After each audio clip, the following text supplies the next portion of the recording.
கொஞ்சம் கம்பல கெலியோய பகுதிகளுக்கு போய் பாருங்கள். அல்லாஹ் பாதிக்கப்பட்ட ஊர்களில் கூட எங்களை நிம்மதியா வச்சிருக்கிறார்.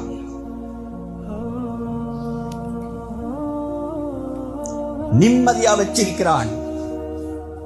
இந்த மக்களை கொஞ்சம் போய் பாருங்க. தன்னிலவு நிலவு இல்லாமல் இருக்கிறார்கள். ஏதோ மந்தம் பிடித்தவர்கள் மாறி திரிகிறார்கள். என்ன நடக்கிறது என்று அவங்களுக்கு விளங்குதில்லை. சாதாரணமான பாதிப்பல்ல,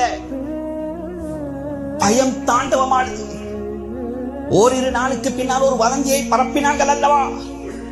டேம் உடைய போகிறது என்ற ஒரு பொய்யை பரப்பினார்கள் அல்லவா? சொல்கிறார்கள் மஹ்ஷர் மைதானம் தோத்து போய்விட்டதா? யாரு எவர் பியூட்டி அடிச்சு கொண்டு 3 பேர் வஃபாத், அதில் ஒரு பெண் மிதிபட்டு மௌத்தாகினார். ஒரு ஆலிமுடைய மனைவி 3 மாத கற்பம். அந்த திணறி அடித்துக் கொண்டு ஓடுகின்ற நேரத்தில் ஒரு வீலுக்கு பட்டு அப்படியே சுருண்டு விழுந்துட்டு வைத்தியசாலை.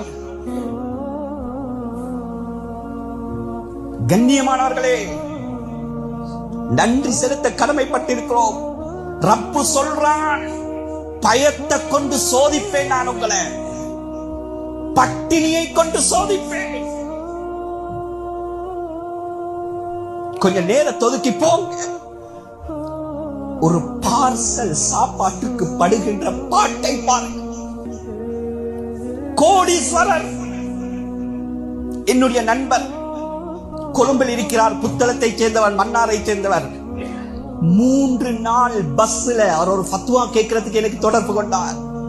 வெள்ளிக்கிழமை ஏறினது, திங்கட்கிழமை தான் ஊருக்கு போய் சேர்ந்தேன். ஹஸ்ரத், ஒரு சொட்டு மிடர் தண்ணீர் கிடையாது, ஒரு பிடி சாப்பாடு கிடையாது.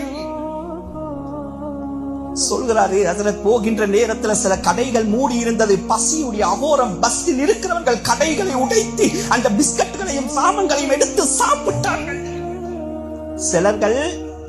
சிலர்கள் கொத்துமி அந்த நூல்ஸ் இருக்கிறது, அதை உடைத்து பச்சையாக சாப்பிட்டார்கள். பசி.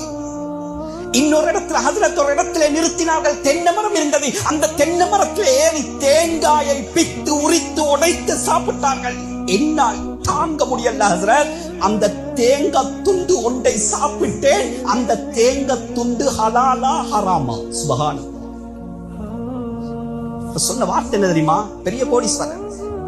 ஹஜ்ரத், அன்றைக்கு உணர்ந்தேன், 1 மீட்டர் தண்ணீருடைய பொறுமதியும் ஒரு பிடி சாப்பாடுடைய பொறுமதியும்